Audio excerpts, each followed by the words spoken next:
CBC News has obtained exclusive insight into a growing crime. Homes sold or mortgaged without the real owner's knowledge. In the Greater Toronto Area, our investigative team has discovered 30 such cases. The CBC's Farah Morali joins me now, and she has details behind one of those cases where there was actually arrests made, which is pretty extraordinary because all of your reporting prior to this said how difficult it was to actually nail the people who were doing this, or at least have them in custody. Yeah, that's right. This is a really fascinating case, Arthi, and it began in a very simple, kind of ordinary way.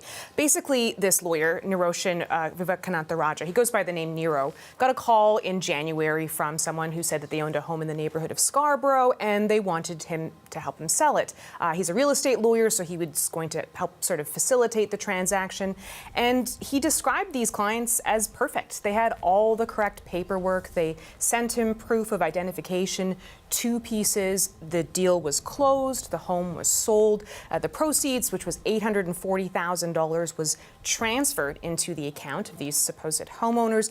But just as the funds were about to be released, the bank contacts Niro. Niro says they wanted to flag 2 things. 1, that this was a brand new account. This was the first transaction. And 2, there may be an issue with their permanent resident card, which is what they were using as an ID.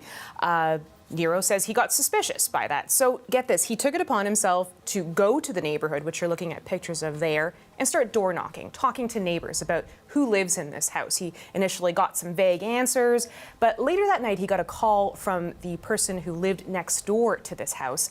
And what they told him is that the true homeowners were actually in China. And that's how he was able to piece together that this was an alleged fraud.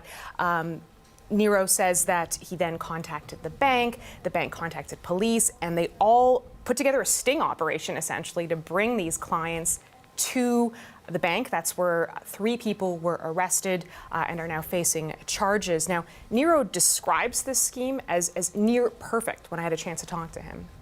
I don't condone it, but I was impressed by the whole scheme itself because it was perfect, like perfect. And I could see, I'm not even exaggerating, I could see 90 to 95% of the lawyers I know all going through it and not even actually verifying it and actually saying, give them the money. I could see all of them, and I don't even blame them for a second.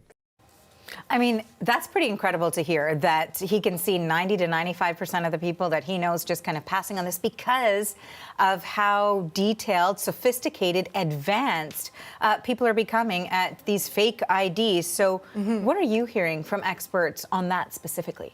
Yeah, so what's interesting in this case is we actually got a chance to see the allegedly fake IDs that were used in this case, and the name and the addresses on these cards matched the true homeowner. It was the photographs that were sort of allegedly replaced, and so the photos matched the client that Niro was working with. So a very sophisticated type of card. We had a chance to speak to Daniela Di Tommaso. She's the president of FCT Title Insurance. They're the companies that sort of step in to remediate this fraud, and what she said is that these types of fraudulent IDs are only getting more and more advanced.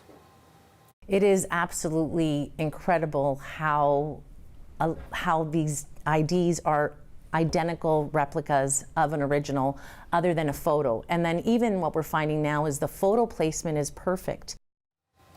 So you can really see just how easy it is for some of these alleged fraudsters to commit this type of crime. Now, meanwhile, these 3 suspects, as I mentioned, are facing charges of fraud. They're due back in court here in Toronto at the end of March. Thank you for this, Farah. That is the CBC's Farah Morali reporting. Thank you.